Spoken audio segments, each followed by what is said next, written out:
Hey, Carissa. How's it going? Hey, didn't see you there. Hi, everyone. Welcome back to Sustainability in the Sea, a podcast for ocean people by ocean people, produced and hosted by FutureSwell. That's us. Woo! Today's episode is all about World Ocean Day. Yes, and we say ocean instead of oceans because it's one ocean. Thank you for it's that caveat. All connected in so many ways. Yeah, 7 seas, 5 oceans, really one blue planet, all the things. Yeah, well, one ocean, right? One ocean only. So we had a really busy World Ocean. The sprint from Earth Day to World Oceans Day is the busiest part of our year. Yeah, and now it's Earth Month, and it's becoming World Oceans Month. Someone was calling it World Oceans. I love it, but it's a lot. They were calling it World Oceans Week, and I was like, okay, they did that with Earth Week. Yeah, they did. And then so we know what's coming, and you all Let's just have an Oceans year every year. Every day of every day. Anyway, so I was really exhausted. So we're filming this to share with you guys what our World Oceans Day experience was like, and that's what we're going to be focusing on in this episode. We were part of 3 events that we're going to walk you through, but we also want to hear from you how you spent your World Oceans Day, whether it was just playing in nature or at a cleanup, or maybe you were in school studying to help the ocean, whatever. We put a question down in the poll. So, tell us, please. Yeah, we're excited to hear. Yeah. But World Oceans Day is always like a huge opportunity for announcements to come out. There's a United Nations World Oceans Day conference that happens every year, but it's also becoming like a huge marketing opportunity for ocean forward businesses, which is like a good thing for those businesses to get in front of people on this important day. But then also I could see it easily becoming like Earth Day and Earth Month, where it could be greenwashing, like consumerized, yeah. Except for in this case, it would be blue washing. Ugh. Anyway, so before we get into any of that, we just wanted to tell you guys how much, you obviously know how much we love the ocean, but I hope that you were able to get out into the water. We know that it's healing. The Blue Mind Theory confirms that. If you want to go check out that episode with Dr. Nichols, it was a great one. And agreed. Yeah. I was reminding myself yesterday, I was so exhausted. Like, it was like a 13-hour day. We're filming this the day after World Oceans Day. And I was like, World Oceans Day is for everyone else. Like, it's not for me. Like, we celebrate the ocean every day with the way that we live, but this is about getting other people to care about it. But yeah, it's getting people stoked. It's getting them involved and excited. And like we always say, we're trying to provide pathways to ocean conservation. Right. And so obviously a huge opportunity is World Oceans Day. Yep, that's what it's for. Anyway, all right, let's get into it. Welcome back to Sustainability in the Sea.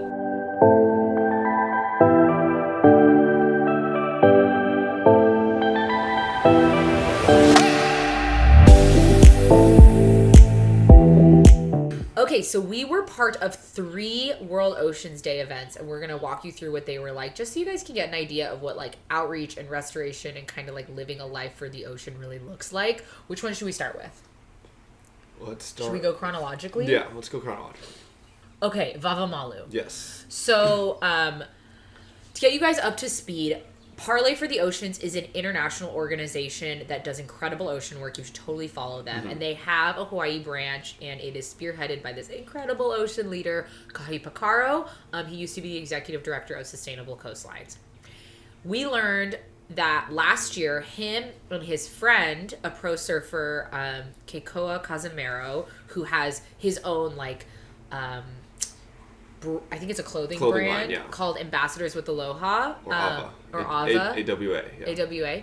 And they came together, and I'm pretty sure they were telling us, they just were like talking story together, like over beers. Yeah, they were hanging out, and they were like, we need to do something together, which is, by the way, the story of how Sustainable Coastlines started. We also interviewed them like early days, Sustainability in the Sea. Go listen to that. Yeah, that's a good one too. They're an incredible organization. So they were talking story, and they were like, let's restore like the South Shore. There's this beach it's there. like it's their backyard too. It's where Keikoa's saying it's like where they grew up, where he learned to surf, surf, body surf.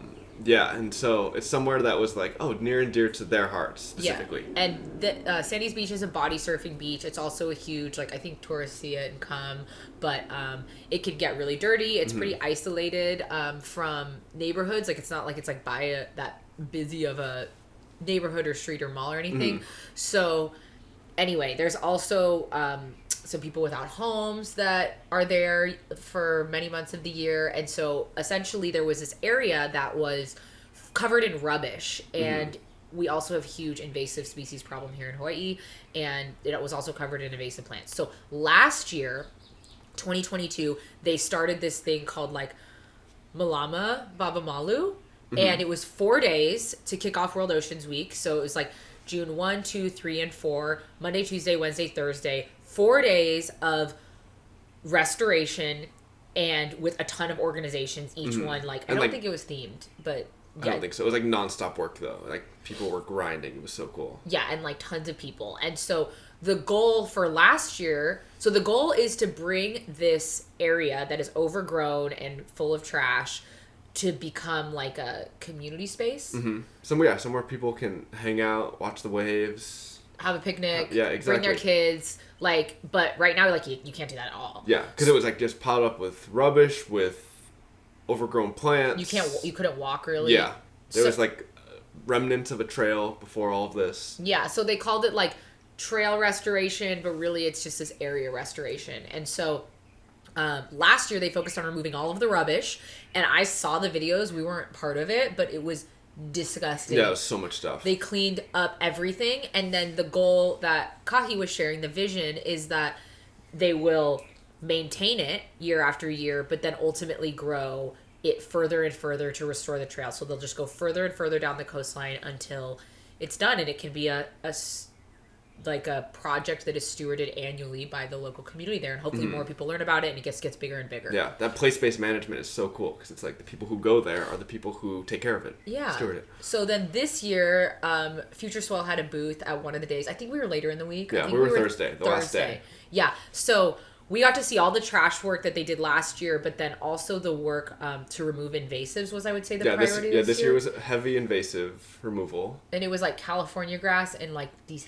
like gnarly trees. Yeah, Halekoa was what the species was. Yeah, and they're just like been there forever. Like you guys were taking like deep roots. It was exhausting. Yeah, all the guys had their like giant pickaxes, and I was like, "Whoa, what's going on here?"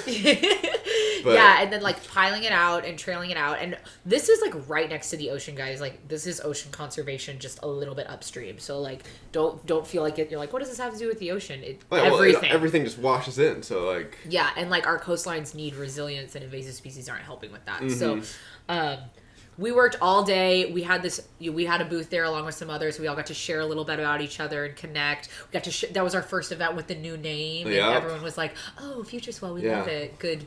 We can say it now. Yeah, we can say it. And so that was an incredible day, and I just wanted to highlight that event because I feel like it was something that could be replicated by anyone. This could honestly be a Stoked on Solutions episode because it's like definitely. You just talk with your friends. You're like, what do we want to do? But what did you feel like was one of your favorite takeaways from the event?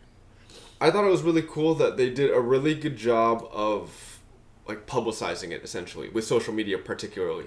It's like there weren't that many people that day. There were maybe like 40 of us. Maybe 40 of us, but it felt like 100 just because everyone was like hustling, grinding, and then the social media presence just made it feel like, from the external view from everybody else, it was like, wow, look at all this work they're doing. Yeah. Like Kahi was filming. They had H&N come out. They had reels being made, TikToks being made, stories, photos. Also, Keikoa, this is like totally what we're about, invited so many of his pro surfer friends, which have clearly huge followings. Yeah. And they're like, we're out here restoring, like, come help. Yeah. And so then if you see it like on the Monday and you're like, oh, maybe I can go Wednesday or Thursday. I like that it was multiple days because then if I remember last year I saw it all over social media and I was like, Alex, I want to be part of this. I want to be part of this next year. And yeah. So. And I also want to point out that there's a difference between like being on your phone at an event like this and just taking some photos here and there and kind of hiding in the shadows. But then also like, and on the other side, it's like, oh, I'm going to get the content, but I'm also here to work. Yeah. It's like, okay, Koa's like pickaxe on one side, cell phone on the other, getting ready to film because he sees a good shot. And it's like, yeah, it's just not publicizing it is so valuable to everybody else. I've heard a lot of people will just like be like, come grab their shots and leave, and it's like that is not cool. Yeah, Casey, you guys know that we're partners with Deep Blue Eco Tours. Casey is one of the leads and co-founders of that. She is a journalist who works with H&N. H&N is Hawaii News Now. It's our local news network. Yeah, thank you. Sorry. And she came, interviewed us all for the story, and she was like, all right, time to get dirty. And then she got like I was hacking at a tree for like an hour. Yeah, it was in a like, dress. Yeah, it was amazing. I loved that. And it's just like it's not, I wouldn't say, I don't want people to be like, oh, they're just like on their phones or it's virtue signaling or whatever. No. It's like, no, it's creating the movement online so that more people come. Exactly. And it's making it cool. Yeah. It's like you were saying, these pro surfers, these journalists who are writing like great stories. It's like making this work cool. Yeah. That's what we need. And the last thing I'll say about that is that when I was finishing up, I was talking to a friend, and she was just like you guys, there were like tons of people. This is a huge beach. There were people bodyboarding, all this. And she was like, man, like, imagine if they just like saw us and stopped and came by. And we had some cool people do that. But like the people who are like boarding. There were a handful. I saw. There were a couple people on the beach that were just hanging out. They saw that there was work going on, and they left their towels on the beach, came and worked for an hour, and then were like, all right, I'm good after this, but thanks for having me. Oh, yeah, wait, we should tell them about O'Neill, too. Exactly. Okay, we posted O'Neill on the FutureSwell Instagram, but basically this guy was visiting. You guys, this is like on the South Shore. Like, there's just like a highway. And he's visiting. He like stops at the beach. He like sees a sign. He's like on his way to go hang out with his younger brother and his family, and he's like, I do like cleanup work in Texas and have my own organization, and I think it's called Clean the Block Initiative, and he's like, and I'm here now and I gotta help, and it's like, this is literally the tourists that we need. Yeah, he dropped like 2 hours of his day from his vacation to help out. Yeah, and like by the time he left, he was dirty and sweaty. I really hope he wasn't going to like a nice dinner after that, but regardless, thank you, O'Neill. Yeah, shout out O'Neill. But and then what about how they like kind of celebrated all of their good work? Oh, right. So you went to this, I didn't. Yeah, you didn't go. But you went last year. So they do a Monday through Thursday, and then on Friday they have a giant party, like live music, free drinks, food. Everyone comes together, family friendly. It's outside. It's at sunset. It was at the Parlay Air Station, which is like a museum in town that is like a community space. I love that place. And basically, it was like everyone just got to come together and celebrate their hard work, because like nobody's networking when you're cleaning. Nobody's like, we're just going. We're working really hard. We're covering it and we're leaving. And then it's like, this was the time to just be like, and what do you do again? And like, what are you interested in? And like, oh yeah, I learned a little bit. I had these questions and blah, blah, blah. And it was just like a great way. It's like you work hard and you play hard with your community. Yeah, I love that. Yeah. Ugh. That was a good event. We'll be there next year. Yeah, totally. Yeah. Okay, what was the next one? All right, so the next one was we went to Ocean Fest at Vaikai. Okay, yeah. Vaikai is it's new. Just opened a couple months ago. It's on West Oahu. It's a surf, what do they call it? It's a wave pool. Yeah, like... It's a wave pool and event space, if you will. If you guys heard of, like, Surf Ranch by Kelly Slater, it's, like, these standing wave pools that pro surfers will practice on. They just opened one on West Oahu. It's actually had, like, a lot of public controversy for a few reasons that I want you all to know. And I definitely want to open up a conversation about this. So, yeah, we want to know what you think after we kind of... Yeah, share with you. Because we were also like, what is going on here? That's kind of why we went. Because we were like, oh, we've heard about it. We haven't seen it before. Like, what's going on here? Yeah, in theory, it's cool because it's surfing, but it does use a lot of fresh water, which during a freshwater crisis is not the best. So yeah, so for those of you that are unfamiliar or may have heard of Shut Down Red Hill, last year, gosh, the time just passes, maybe over a year ago, I think so. One of our aquifers on Oahu was polluted through activities from the Navy, and there was jet fuel. Jet fuel ended up in fresh water for Hawaii residents, mostly families of active duty military were the ones who originally but not noticed always, it. Yeah. And that aquifer supplies so much water to around half of the island. And so it was a huge controversy, and essentially the only way to shut down the Red Hill facility has to come federally because it's jurisdiction under the military. There's a lot of nuance about it, but there's also a lot of incredible people working to still fight this. Yeah. So Surfrider is one of them. You can follow Shutdown Red Hill on Instagram, and Oahu Water Protectors are a great one. But this is just like reignites the fact that continued like colonization and exploitation of Hawaii and military presence is seriously harming residents. And I believe that my understanding of it is because that aquifer is polluted, there's a lot of stress being placed on other aquifers. And so you may have heard like freshwater crisis because one of our aquifers is not necessarily safe to drink, right? Yeah. So that being said, when you have a standing wave, it's using fresh water and it's like right next to the ocean, right? Which had some criticisms. And that was like one of the biggest that was the biggest criticism that I remember. Yeah. Yeah. It was like fresh water. And so we went, and I think it was just like bringing ocean people together. We were like one of the only ocean conservation groups there, but it's totally free. It's like a community space that has like a lawn. The event space is free. And then it backs up to a lagoon, right? Yeah, the lagoon has kind of like a different water system. It's like separate from the wave pool. But with that, they test it monthly, they said. And what's kind of cool there is that they have some endemic species of birds that are kind of only found in that area, and they actually like the lagoon. Did they say it was a sanctuary? No. Refuge? There's a refuge next door. Or like, not next door, but like in the adjacent. What they did was they kept part of the land as a refuge for these birds, and then part of the land as this new lagoon thing that they're using for like paddleboarding and hanging out on the water and playing in. But the birds don't know what's what, so they go back and forth to whatever. And it's cool because it's like they have the Hawaiian duck, which is kind of a unique bird. And so the ducks that we see around our house are all invasive.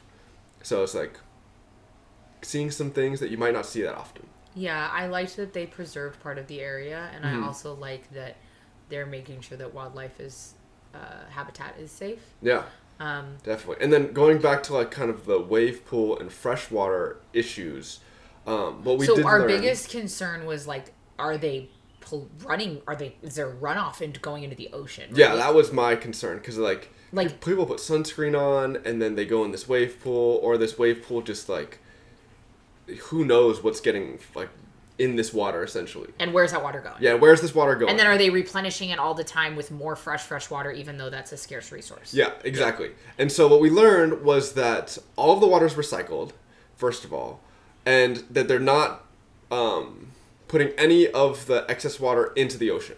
It's all being reused. I was really surprised to hear that because that's not what I had like seen at all on the criticisms of it. So I was grateful that we had the opportunity to learn about it and ask those candid questions, because I think I maybe would have assumed otherwise. Yeah, you just like believe what you hear. Yeah. And not to say like this isn't having a footprint on the fresh water. If you're pumping water out and then pumping it in, that's an astronomical amount of water versus like a standing pool. Yeah, and they said the only water loss is from evaporation. And then so that goes through this big filter and then just gets pumped out again. It goes in this cycle. And so they only have to really fill it when the evaporation like loses a certain amount of water, which... So it does get pumped to the lagoon or no? No, it does not. Okay. But the evaporation will then, like you lose water from the wave pool system, if you will. And then once that hits like a threshold, they'll fill it up a little bit more to fill that gap, and then evaporation will take it out again. Yeah. And then the other thing we learned is we were talking with the events director because of the Ocean Fest event, and they were saying like they had this really cool like marine debris sculpture, and they were just talking about like they actually don't even allow any balloons on property. Yeah, they are very like sustainability minded in the events side of things, which is kind of cool. Yeah, they said they host graduation parties and weddings, and they're just like, yeah, sorry, you have to get creative. Like no balloons. Yeah, no balloons, no what are they called? The little tiny napkins. You're not allowed to bring those. Napkins. those things. So I feel like I learned a lot. Mm-hmm. I'm glad that I went and learned a lot. And I'm also glad that we had someone who is in leadership answer our questions about this. Definitely. And I think that we want to hear from you guys what you think about it. Overall, the event was great. Yeah, it was great. It was mostly like vendors. Like, I feel like people were like, ocean conservation. I'm like, what? Yeah. It's like, but that's cool because then we got to reach out to a new audience that might not have kind of thought in the same mindset that we have. Yeah, one of the reasons also is that we want to obviously reach the surf community because like what we just described with like Keiko and his team and his friends, it's like they have so much power to influence the next generation to be like the best people they can be for the ocean, to protect the playgrounds that they get their livelihoods from. And so like the surfers are practicing at this wave pool now when there's no waves. Like that's the direction that the surf community is going in, especially with competitions. It's like if there aren't waves, you can go practice on a standing pool. And so it's like there's going to be tournaments and competitions and stuff in pools as well pretty soon, if not already. Well, there are, but they're going to become more and more popular. And they're popping up everywhere, these wave pools. Yeah, there's like California, Texas, Phoenix, Arizona's getting one pretty soon from what I've heard. Yeah. And it's just introducing the sport to new areas. So instead of kind of fighting the whole wave pool industry, let's kind of like think about, all right, how can we kind of advise and suggest them to make it as sustainable as possible? Yeah, I mean, I think it's hard, right? Because you're like, I don't think this is right, or maybe you feel that way. You're like, I think we should just use the ocean or things like that. But what we found is it's kind of like with cetacean captivity. Once blackfish took over, I'm extremely against cetacean captivity, but once blackfish took over, the general public decided that captivity wasn't cool anymore, right? And now these seaquariums are closing, although I guess SeaWorld's doing well, apparently, from a conversation I had. But what's been decided by the surf community and the surf industry is that wave pools are an asset to competitions in the community. So they're popping up everywhere, and this is a huge industry. So it's like, I think we're past the point of stopping these things from opening. So what is our alternative? And it's like, well, the alternative is to work with what you have. And I was pleasantly surprised. I agree. Yeah, it's obviously not perfect, but I think they're definitely going in the right direction. But yeah, share us your thoughts. Yeah, we want to hear. Okay, and then the third event was yesterday for Actual World Oceans Day on the 8th. Nice. And so, yeah, you didn't go to I didn't go to this event. I had some work things. Oh, this wasn't a FutureSwell event. So one of our partners at FutureSwell is Kuleana Coral Restoration, an incredible nonprofit. I do most of my work with nonprofits has been with KCR, and they plant coral out on West Oahu and beyond. And I've been with them about a year, and now we are working to help them grow a little bit more through funding and education and programs. Yeah. All right. So yeah, what did you do with Kuleana yesterday? So Kuleana is based on a property that has a lot of residents and tourists, and so we did a coral fragmenting station, and the team what does coral fragmenting mean? Right. Okay. So we have an episode called "Save the Corals, Save the World" with Dr. David Vaughn. He talks about fragmentation. If you guys want to listen to that. Nice. But coral fragmentation is a way to restore corals. So if you cut them into smaller pieces, or if fragment them into smaller pieces, it causes them to grow faster. And it's just a way to stimulate rapid coral growth, and then you can outplant them back onto the reef. At Kuleana, modules are used that are kind of like made of cement or made of clay or whatever, and they're planted back out on scuba. So that's hard to access for people. Not everyone can dive scuba and be allowed to touch corals and all that. Yeah, it's permanent activity. All of it's permitted. But the fragmentation station, that is an incredible idea from the crew over there, is like brings it on land and has seawater. Like if you're in a bay, you can pump the seawater there and have the corals stay in seawater, not a land-based nursery. And then people who are going through the experience get a chance to learn about it hands-on, help cut, help glue, and help build their modules, which is like the entire process, right? And like I was the welcome station, so I got to talk to everybody and tell them about it and invite them to do it. It was like a 15-minute thing. And what I found is like first of all, people were stoked. Of course, who doesn't want to grow and plant coral?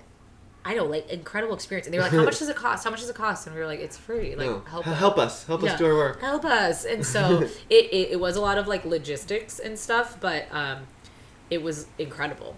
Nice. Okay, yeah. So, what did the public kind of get to do? What could you walk us through the process of it? Yeah, so they learned about our fragmenting in our organization from me, and then if they signed up, they had to get onto the permit because coral reefs are protected, and then they go down there and they learn about the species. And you're on the beach, right? On the beach. Cool. They learn about the species of coral that we work with. Then they learn about the process of fragmentation. They learn about the threats to coral reefs, which, shocker, all of them are related to climate change and the climate crisis. And so then they get to use I'm forgetting the name. It's like a fragmentation machine, but it's a saw, but it's not dangerous. It's like, what? It's called a bandsaw. A bandsaw. Thank you, Alex. Diamond butt tipped. Yes, a diamond tip bandsaw. So to cut the coral into separate pieces, and then we use a bioadhesive, and they got to help glue, and then the modules were numbered, and so then they could follow us on social media to follow along on their modules journey. Oh, that's so cool. So you can actually watch the coral that you help propagate, essentially. Yeah, so what the science team does is they do 3D photogrammetry or 3D photomosaics after, and then they'll evaluate coral cover. So, we have restoration sites, so they'll plant out or outplant the modules that were made today. That was done yesterday afternoon. And then they will go out 6 months later, take a map of it, see how much coral cover has increased and what the survivability and success of it is. Cool. Super interesting. Yeah. So what I found is there were some young kids there. And I was like, this is the experiences that like will turn them into marine biologists. Totally. Like hands-on project-based lessons. Like they're going to remember that from their vacation. Actually, I don't even know why I'm saying students. There were like middle-aged like women like screaming. Like this was the best thing I've done at my entire vacation. Like I can't believe it. Yeah, that's oh awesome. my God. And that, you just know they're going to hold that with them and like just make, think about it at the very least. And then, hopefully make choices for the better. So that's what I would like intercept them on the way back. I'm like, how was it, blah, blah, blah. And it's like, so do you want to save coral? Okay, climate action, sunscreen, pollution, fisheries. And then hit them with that just so they are like emotionally charged and inspired from this experience. And then they remember that actually they have a lot of ways that they can help coral in their day-to-day life. So super cool and jam-packed World Oceans Week. This year, yeah. Oh gosh, how long will it take to be months? So that's how we spent our World Oceans Day. We did the sprint. We did the Earth Month to World Oceans Month sprint, and we made it through. And now we are excited for the rest of our summer. Yeah, we are. Yeah, and before we end this episode, we do want to tell you we have Ocean Minded merch coming. I know I teased it in another episode. It's beautiful. It's so cool. It's so cool. Alex wants a hat so bad, but we're still working on finding a sustainable like trucker hat. Yeah, that's the tough part. It's been really hard because it's like plastic. It's like netting. foam and plastic, and it's like that's not sustainable. Yeah, no. So we're still working on a hat. Don't worry, we hear you guys. But we do have a travel mug. Everything says FutureSwell. There's this dope surf tee made of recycled materials. It says ocean conservation is for everyone. And then we have our first ever merch item for our FutureSwellies, our podcast listeners, that says sustainability in the sea. And we noticed that all of you guys pretty much wanted the soft crop. And so we responded to popular demand, and the soft crop is back. And for those of you that may have joined us since our last merch drop, we use like a third-party vendor to print it, and it's all small batch, so it's actually made to order, so nothing even gets made until you place your order, which is like great, so there's like no waste on it. Yeah. And then they have organic cotton as far as like breathable materials, but now they also have like recycled polyester as the option in the base for it. And then they added the reusable mug, so we were like, we're gonna do that, like a little travel mug that you could like take for adventures or car rides or things like that. Cool. I know. I can't wait to share it with you guys. I can't wait for all of us to match so we can all wear what we love. And should we all take a photo together from afar? Photoshop everybody? Yeah, perfect. Yeah, I guess that's what social media is about. But anyway, we love the ocean, and we love you guys for loving the ocean, and we know you love the ocean too. So see you next time.